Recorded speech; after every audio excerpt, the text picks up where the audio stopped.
For 300 years, humanity played the role of the galaxy's most boring species, and they played it perfectly. When the first human ship made contact with the Galactic Council in the year 2247, the ancient alien races looked at them with barely hidden contempt. These small creatures from a dangerous little world called Earth seemed so primitive, so weak, so utterly unremarkable that the Council almost refused to acknowledge them at all. The Valori hegemony, with their tall crystalline bodies and their belief that they were the most advanced beings in existence, laughed quietly among themselves. The Kethrani Collective, masters of reality-bending technology, saw humans as nothing more than clever animals. The Vraxian Swarm, with their billions of insectoid soldiers, did not even bother to send a proper representative to the first meeting. Ambassador Lydia Chun stood before these ancient powers with a gentle smile on her face. She bowed respectfully and spoke soft words of gratitude when the Council announced their decision. Humanity would be given a small cluster of 12 star systems at the very edge of the galaxy, far from anything important, far from the trade routes and the resource-rich nebulae that the elder races had claimed for themselves. "We are honored by your generosity," Ambassador Chun said, her voice humble and thankful, "and we promise to remain within our borders and cause no trouble for the great powers of this council." High Arbiter Velkoth of the Valori looked down at her from his towering throne and smiled with his needle-sharp teeth. He found humans amusing in the way one might find a pet amusing. They were harmless, forgettable, and completely beneath his concern. What Velkoth did not know, what none of the Council species suspected for even a moment, was that everything about humanity's first contact had been a carefully planned performance. The ships that brought Ambassador Chun to the Council station were the oldest and weakest vessels in the human fleet. They had been pulled from museums and barely repaired, designed to look exactly as primitive as the aliens expected. The weapons humanity demonstrated were antiques from centuries past. The technology they revealed was generations behind what human scientists had actually achieved. The truth was something far more extraordinary. Humanity had not discovered faster-than-light travel 50 years before contact, as they told the Council. They had mastered it 300 years earlier. In secret, hidden from all outside observers, humanity had spread across the stars long before anyone knew they existed. Deep in the spaces between star systems, in hollowed-out rogue planets and carefully hidden asteroid bases, human engineers built ships of incredible power. They constructed weapons that could crack worlds and devices that could bend the fabric of space itself. They studied every alien race from the shadows, learning their languages, mapping their territories, understanding their weaknesses. And they told no one. This was humanity's greatest secret, born from the harsh lessons of their own bloody history. Humans remembered what happened to civilizations that revealed their strength too soon. They remembered how their own ancestors had been conquered and enslaved by those who seemed like friends. They remembered that the universe was not kind to the weak or the trusting. So when the Galactic Council looked at humanity and saw primitive creatures worthy only of pity, the humans smiled and nodded and said, "Thank you." They accepted the insults and the restrictions and the patronizing treaties. They let themselves be pushed into the smallest corner of the galaxy while they watched and waited and prepared. President Marcus Webb, the leader who first ordered the Great Deception, addressed the secret council of human military commanders in an underground bunker on Mars. His words were recorded and passed down through generations of leaders who followed. "We do not know when the storm will come," he said, his voice firm and certain, "but we know it will come. The strong always prey upon the weak, and right now, they think we are weak. Let them think this. Let them forget we exist. And when the day comes that they turn their eyes toward us with hunger, they will discover that they were never the predators. They were the prey, and they never even knew it." 3 centuries passed, and humanity perfected their disguise. Human traders traveled the galaxy in slow, clumsy ships, selling simple goods at modest prices. Human diplomats attended council meetings and sat quietly in the back, never challenging the decisions of the elder races. Human scientists published research papers that were always just slightly behind the cutting edge, never impressive enough to attract attention. Meanwhile, in the hidden places of human space, the real work continued without pause. Admiral Sarah Okonkwo, grandmother of the man who would one day stand before the council, commanded the construction of the first Titan-class dreadnought. She watched as the 12-kilometer vessel took shape in the darkness of an unnamed system. Its hull made of materials the Council did not know existed. Its weapons powered by energy sources they could not imagine. One day, she told her officers, "Our children or our grandchildren will fly these ships into battle. We may not live to see that day, but we build for them. We sacrifice for them. We hide in the shadows so they can one day stand in the light." The humans who lived through those centuries of waiting were ordinary people who carried an extraordinary burden. They worked in factories that officially produced farming equipment but secretly manufactured components for warships. They taught their children languages and customs of alien species, preparing them to become spies and diplomats. They studied the military tactics of every council race, searching for weaknesses and vulnerabilities. And every single one of them kept the secret. The council never suspected because they never bothered to look closely. Why would they waste time studying a species so obviously inferior? The Valari were busy expanding their hegemony. The Kethrani were lost in their mystical pursuit of reality manipulation. The Vraxian swarm cared only about feeding their ever-growing population. Humanity was invisible to them, a footnote in galactic history, a species not worth remembering. Ambassador Lydia Chen retired after 40 years of diplomatic service and was replaced by her daughter, then her granddaughter. Each one wore the same gentle smile and spoke the same humble words. Each one carried the same burning knowledge that everything they showed the galaxy was a lie. And in the shadows, the human fleet grew larger and more powerful with each passing decade. Thousands of ships waited in the darkness, crewed by men and women who trained their entire lives for a war they hoped would never come. But hope, as the humans knew better than anyone, was not a strategy. The storm was coming. They could feel it in every dismissive glance, every patronizing treaty, every resource-rich system that the Council claimed while pushing humanity further into the margins. Sooner or later, someone would decide that even humanity's small territory was worth taking. And when that day came, humanity would finally stop pretending. The Great Hall of the Galactic Council was the most impressive structure in the known universe. Its walls stretched upward for nearly a kilometer, covered in glowing crystals that pulsed with soft light. Delegates from 100 species sat in their designated sections, their eyes fixed on the central platform where High Arbiter Velkoth was about to speak. Admiral James Okonkwo stood alone at the accused's podium, wearing his dress uniform and keeping his face perfectly calm. He was the great-grandson of the woman who had built the first Titan-class dreadnought, and he carried her strength in his heart as he faced the most powerful beings in the galaxy. "This assembly will come to order," Velkoth announced, his crystalline body catching the light as he rose from his throne. "We gathered today to address serious charges against the Terran Republic." The chamber fell silent.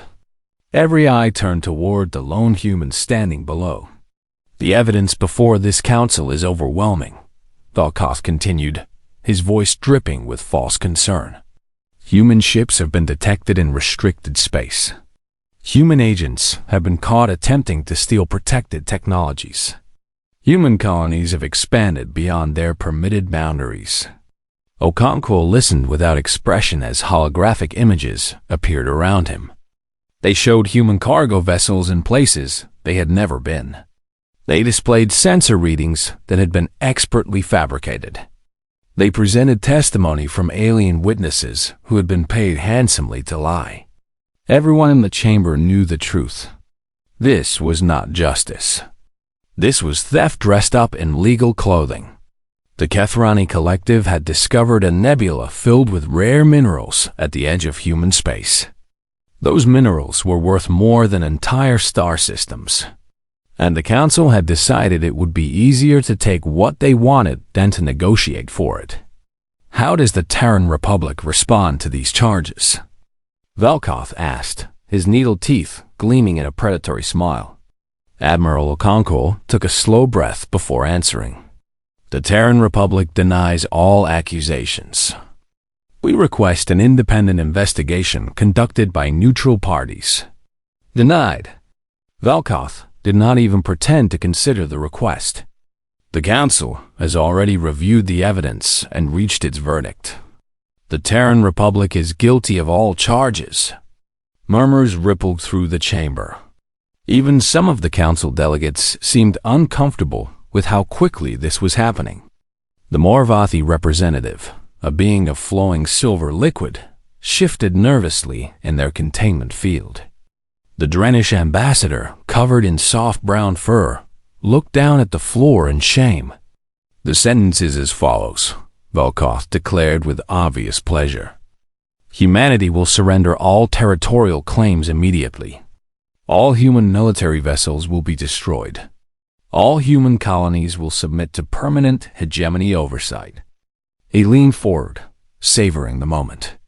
Refuse these terms, and the combined fleets of the Council will enforce compliance by any means necessary. The threat hung in the air like poison. Everyone understood what any means necessary really meant. The Council was prepared to exterminate humanity if they did not surrender everything. Admiral Okonkwo remained perfectly still for a long moment. His heart was pounding, but his hands did not shake. His voice did not waver. He had been trained since childhood for this exact situation. Slowly, carefully, he reached into his uniform pocket and pulled out a small silver device. It was no bigger than his thumb, covered in symbols that no alien could read. He pressed the button on its surface once, and somewhere across the vast distance of space, a signal began to travel. 10,000 light years away, in a secure bunker beneath the surface of Earth, President Amara Asay received the transmission. She had known this day would come. Her mother had known. Her grandmother had known. Every human leader for 3 centuries had prepared for this moment. She closed her eyes and whispered a prayer for those who would not survive what came next. Then she opened the communication channel to every hidden military installation in human space. This is the President of the Terran Republic, she announced, her voice steady and strong. Code Prometheus is now active. All units, drop the curtain. I repeat, drop the curtain. Across the galaxy, in places the Council had never thought to look, human commanders received their orders and began to move. Back in the Council chamber, Admiral Okonkwo finally spoke. His voice was different now, no longer humble or apologetic. It carried the weight of 300 years of patience and preparation. High Arbiter Velkoth, the Terran Republic acknowledges your declaration, he said. Before you proceed, however, we believe you deserve to understand exactly what you have done. Velkoth, a harsh scraping sound. And what have we done, little human? Decided to put you in your proper place? Okonkwo smiled. It was the first genuine smile he had worn in this chamber in 20 years of service. You have made a terrible mistake. You looked at humanity and saw weakness. You saw a species cowering at the edge of the galaxy, grateful for scraps from your table. You never thought to ask why we were so quiet, so compliant, so eager to be overlooked. The lights in the chamber flickered. Several delegates gasped and looked around in confusion. For 300 years, we let you see exactly what you expected to see, Okonkwo continued. Primitive ships, limited technology, a small population clinging to a handful of worlds. We played our part perfectly, and you never suspected for a moment that it was all a performance. Every display screen in the chamber suddenly went dark. Then, one by one, they lit up again with the same image. Thousands upon thousands of human warships emerging from hidden positions across the galaxy. The vessels were enormous, far larger than anything the Council had ever built. They bristled with weapons that defied classification. They moved through space faster than any known technology should allow, and there were so many of them that the displays could not show them all. Velkoth's crystalline face went pale. His needle teeth disappeared as his mouth hung open in shock. "This is impossible," he whispered. "Where did these come from? How could we not have known?" "You did not know because you never bothered to look," Okonkwo replied. "You were so certain of your superiority that you dismissed us completely. We could have revealed ourselves at any time, but we waited. We wanted to be certain that when the moment came, there would be no doubt about the outcome." He looked around the chamber, meeting the eyes of every delegate. "You declared war on humanity today, High Arbiter. You thought you were hunting prey. But you have made a mistake that your ancestors will study for generations. You have awakened something that should have been left sleeping."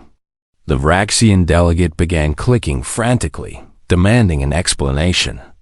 The Kethrani representative stared at the screens with an expression that might have been fear or might have been awe. The smaller species, the ones who had always been pushed around by the elder races, watched with growing excitement. "What happens now?" Velkoth demanded, his voice cracking. "What do you intend to do?" Admiral Okonkwo straightened his uniform and clasped his hands behind his back. "Now, High Arbiter, you get to watch as humanity finally stops holding back." The first battle of the war lasted exactly 11 minutes, and it changed everything the galaxy believed about power. Fleet Commander Shalvex of the Valori hegemony stood on the bridge of his flagship, the Eternal Radiance, surrounded by 850 of the finest warships in the Council fleet. He had been ordered to pacify the human colony of New Helsinki, and he expected the mission to be simple. Destroy a few primitive defense platforms, burn a few cities, and force the survivors to surrender. His crew worked with calm efficiency as they approached the planet. They had done this many times before to other species who had defied the Council. The Valori were masters of war, and humans were nothing more than insects to be crushed. "Commander," his sensor officer announced, "I am detecting an unusual energy signature ahead. It appears to be a single vessel." Shalvex did not even bother to look up from his tactical display. "One ship against our entire fleet. Destroy it and continue our approach." "Commander, I think you should see this." Something in the officer's voice made Shalvex turn toward the main view screen. What he saw there made his crystalline blood run cold. The ship emerging from fold space was unlike anything he had ever witnessed. It was massive beyond comprehension, stretching across space for 12 kilometers. Its hull was covered in weapon systems that his sensors could not identify. It moved with a grace that seemed impossible for something so enormous. "What is that thing?" one of his officers whispered. Before Shalvex could respond, the human dreadnought opened fire. A single beam of concentrated gravitational force shot from the vessel's main cannon. It struck the Eternal Radiance directly in the center of its hull. The flagship, pride of the Valori Third Fleet, was torn apart like paper. The beam continued through the debris and destroyed 3 more cruisers before it finally faded. Shalvex found himself floating in an emergency pod, watching in helpless horror as the human ship systematically disabled his entire fleet. It did not bother to destroy most of the vessels. Instead, it targeted engines, weapons, and communication systems with surgical precision. Within minutes, 850 warships were reduced to drifting wreckage. A face appeared on his pod's small communication screen. It was a human woman with short dark hair and calm brown eyes. "Fleet Commander Shalvex," she said, her voice professional but not cruel. "I am Captain Yuki Tanaka of the Terran Republic Dreadnought Einherjar. Your fleet has been neutralized. Rescue vessels are on their way. Please do not attempt to resist, as we have no wish to cause unnecessary loss of life." Shelvex could barely form words. "How?" he managed to say. "How is this possible? Where did this technology come from?" Captain Tanaka tilted her head slightly, as if considering whether to answer. "We have had 300 years to prepare, Commander. Did your people truly believe we spent all that time doing nothing?" Across the galaxy, similar scenes played out as human forces engaged council fleets in dozens of systems. The Kathrani Collective had always believed their reality-bending ships were invincible.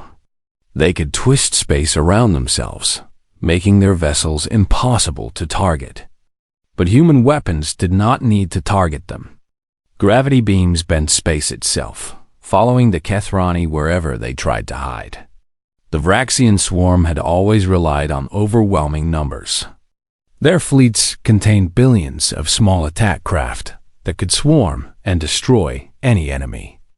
But human automated defense platforms, hidden for centuries in asteroid fields and gas giant atmospheres, could process and respond to threats faster than any organic mind. The swarm crashed against these defenses like waves against a cliff.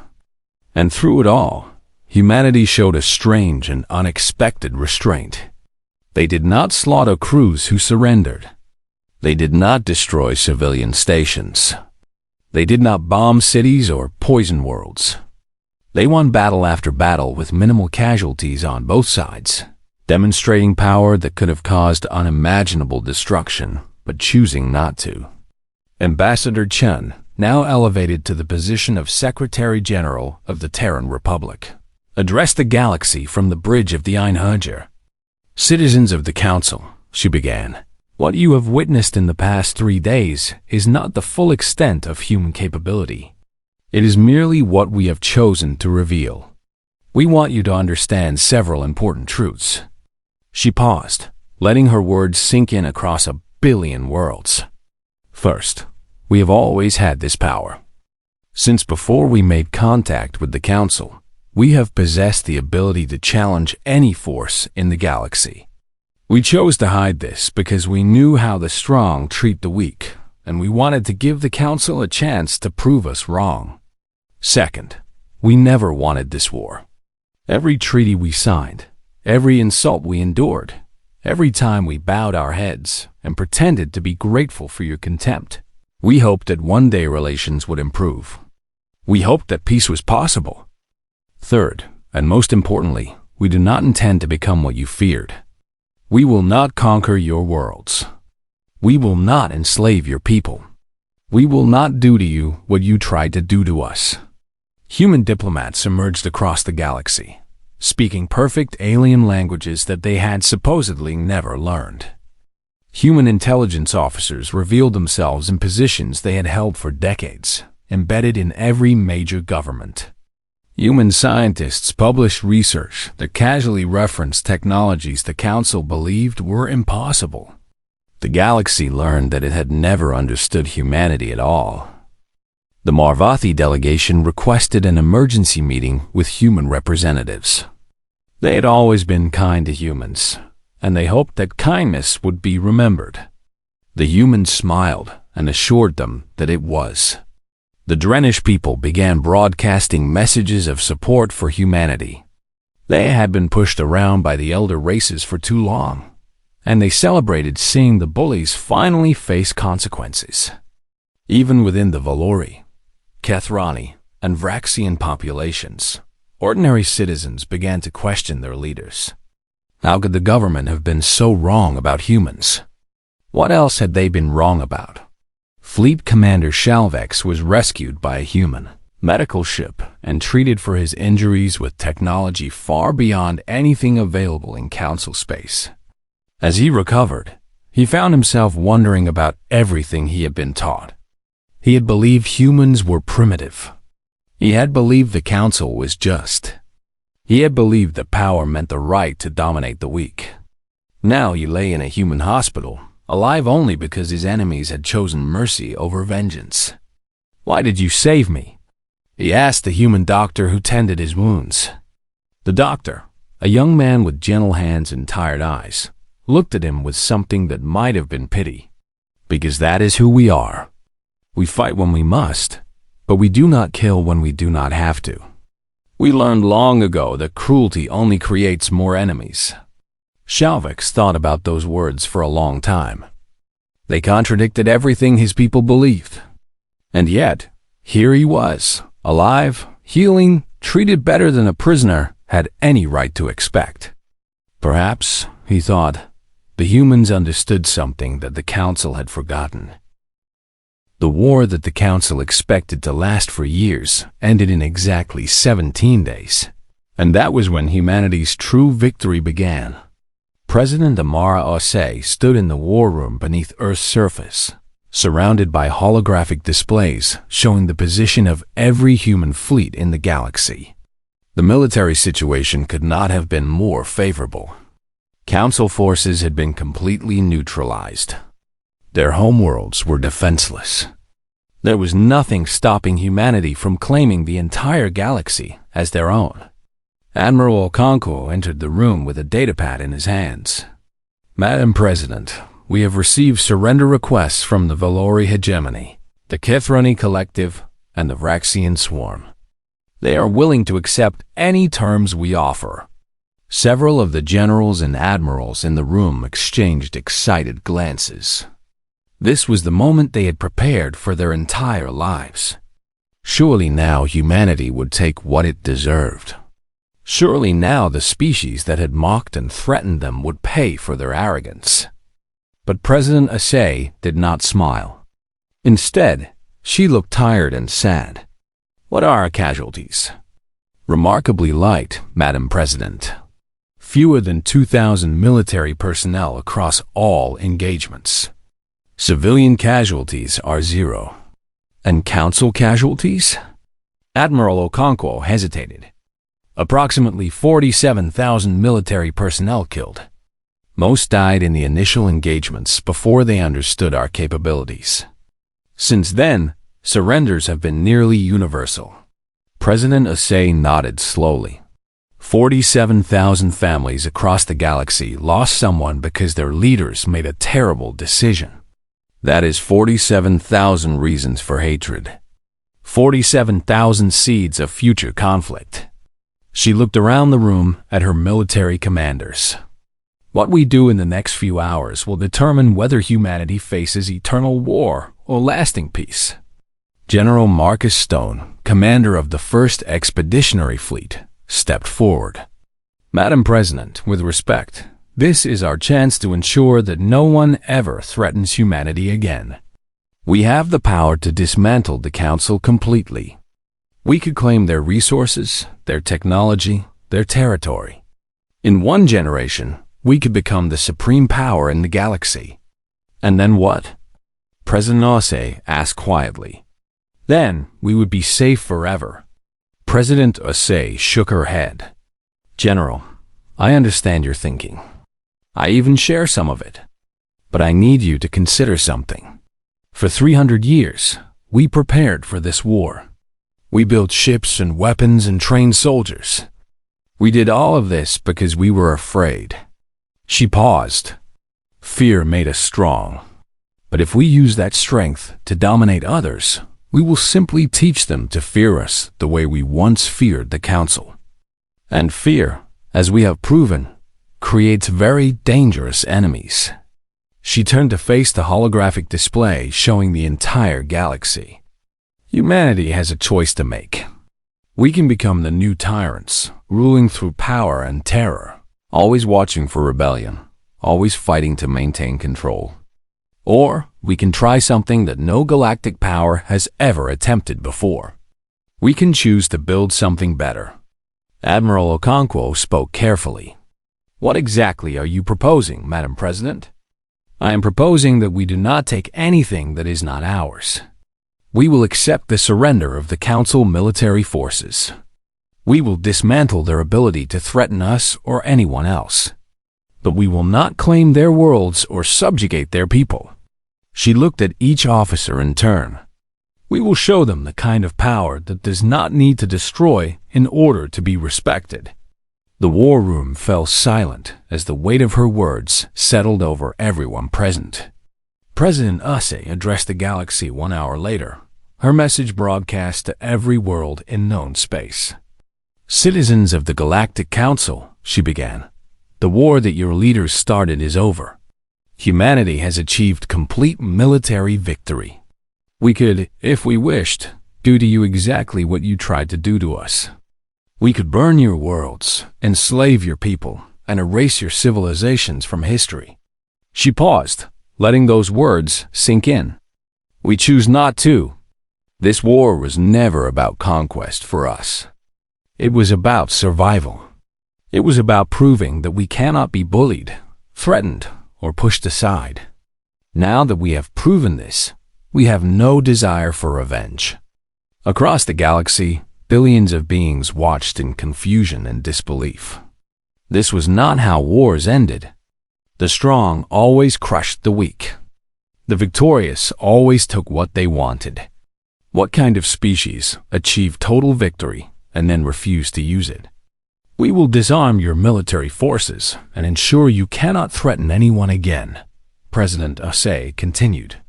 But we will not occupy your territories. We will not demand tribute or slaves. We will not tell you how to govern yourselves. You are free to rebuild, to grow, to find your own path forward. In the following days, human forces carried out exactly what their president promised. Council warships were disabled but not destroyed. Weapons platforms were dismantled, but civilians were left unharmed.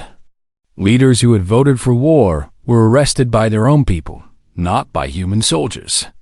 And then humanity did something even more unexpected. They released information. For 3 centuries, human intelligence agents had watched the galaxy and recorded everything. They knew about the massacres that the Valerie had committed against weaker species. They knew about the experiments the Kethrani had conducted on prisoners. They knew about the worlds the Vraxian swarm had stripped bare of all life. And they had proof of all of it. This information flooded the networks of every civilization in the galaxy. Ordinary citizens learned truths that their governments had hidden for thousands of years. They discovered that the Council had built its power on lies, theft, and murder. High Arbiter Velkoth was arrested by his own people after recordings emerged of him laughing about how easily humanity would be exterminated. They are vermin, he had said in one recording. Crushing them will be amusing. The Kethrani government collapsed within a week as citizens demanded accountability for crimes they had never known about. The Vraxian High Queens faced rebellion from their own workers, who no longer believed in the rightness of endless expansion. But humanity also revealed something else. Something that made even their former enemies pause in wonder. The ships they had shown the galaxy, the dreadnoughts and cruisers and carriers, were not their most powerful weapons. They were merely the defensive fleet. The real weapons, the ones they had built for absolute emergencies, remained hidden. Admiral Okonkwo explained this at a press conference that was broadcast across all networks. We developed weapons capable of destroying entire star systems, he said calmly. We built devices that could make suns go dark. We created technologies that could end civilizations in moments. He paused. We chose not to use any of them. A reporter from a Morvathi news network raised her hand. Admiral, why are you telling us this now? Is this a threat? Admiral Okonkwo shook his head. It is not a threat. It is an explanation. We want the galaxy to understand that our restraint is not weakness. We have the power to destroy everything. We choose to build instead. That is who humanity is. The galaxy would never see humans the same way again. They were no longer the primitive species huddled at the edge of known space. They were something new, something frightening and yet somehow hopeful. They were proof the power did not have to mean cruelty. And in the ashes of the old council, something new began to grow. 1 year after the war that changed everything, the Great Hall of the Galactic Council looked completely different from before. The towering crystalline thrones where the elder races once sat in judgment had been removed. In their place stood simple chairs arranged in a circle, each one identical to the others. There were no elevated platforms, no positions of superiority, no physical symbols of one species being better than another. Delegates from over 50 species filled the hall, many of them attending a council meeting for the first time in their civilization's history. The Morvathi flowed in their containment fields, their silver bodies rippling with excitement. The Drenish sat with their fur brushed and their heads held high. Dozens of smaller species, who had lived in fear of the elder races, now had voices of their own. Even the Valori, Kethrani, and Vraxian sent representatives, though these were not the same leaders who had once demanded humanity's destruction. The old governments had fallen, replaced by reformers who genuinely wanted to change. Secretary General Chun stood at the center of the circle, waiting for the murmurs to quiet. She was older now, her hair streaked with gray, but her eyes still held the same sharp intelligence that had served her species so well during the long centuries of waiting. 1 year ago, she began, her voice carrying to every corner of the hall. This chamber was used to declare an unjust war against my people. The rulers of the galaxy looked at humanity and saw prey. They believed they could take everything we had and suffer no consequences. They were wrong. She paused, looking around at the assembled delegates. But today is not about the past. Today is about the future. Humanity did not fight that war to become the new masters of the galaxy. We fought to prove that the old way of doing things, the strong dominating the weak, was not the only way. In the visitor gallery above the main floor, Admiral James Okonkwo sat beside an unexpected companion. Fleet Commander Shalvex, once his enemy, now wore civilian clothes and carried no weapons. His crystalline body had healed from his injuries, though he would always carry scars from the battle that had changed his life. "I still struggle to understand your species," Shalvex admitted quietly, his voice low enough that only Okonkwo could hear. "You had every reason to destroy us. You had the power to rule everything. Why did you stop?" Admiral Okonkwo considered the question carefully before answering. "Have I ever told you about human history, Commander? I have studied some of it since the war. Your people seem to have spent most of your existence fighting each other." "That is correct," Okonkwo said with a slight smile. "For thousands of years, we made war upon ourselves. We conquered and enslaved and destroyed. We came very close to ending our own civilization many times." He looked down at the delegates below. "But we also learned. Slowly, painfully, we figured out that power without wisdom leads only to ruin. We discovered that the civilizations that lasted were not the ones that crushed their enemies, but the ones that found ways to turn enemies into friends." Shalvex thought about this. "So your restraint was not mercy. It was strategy?" "It was both," Okonkwo replied. "Mercy and strategy are not opposites. Being kind to defeated enemies creates allies. Being cruel creates generations of people who dream of revenge." He gestured at the chamber below. "We could have built an empire through force, and we would have spent eternity fighting to keep it. Instead, we chose to build something different. And now look at what is happening." Below them, Secretary General Chun continued her address. "The new Galactic Council will not be ruled by the strong. It will be governed by agreement. Every species will have an equal voice. Every world will have the right to choose its own path." She smiled slightly. "This does not mean we will always agree. We will argue and debate and sometimes make each other angry. That is normal. That is healthy. What matters is that we resolve our differences through words, not weapons. The Valori delegate rose to speak. He was young for his species, barely 300 years old, chosen specifically because he represented a new generation that wanted change. On behalf of the Valori people, he said, his voice carrying clearly through the hall, I wish to formally apologize for the actions of our previous government. We were taught that strength meant domination, that other species existed only to serve our purposes. We were wrong. He turned to face the human delegation. Humanity showed us a different kind of strength. The strength to win a war and then refuse to abuse that victory. We have much to learn from this example. Similar statements followed from the Kethrani and Vraxian representatives. Each acknowledged the crimes of their predecessors. Each pledged to build something better. The Marvathi delegate, ancient and wise, spoke last. I have lived for over 2,000 years, they said, their silver bodies shimmering with emotion. I have seen empires rise and fall.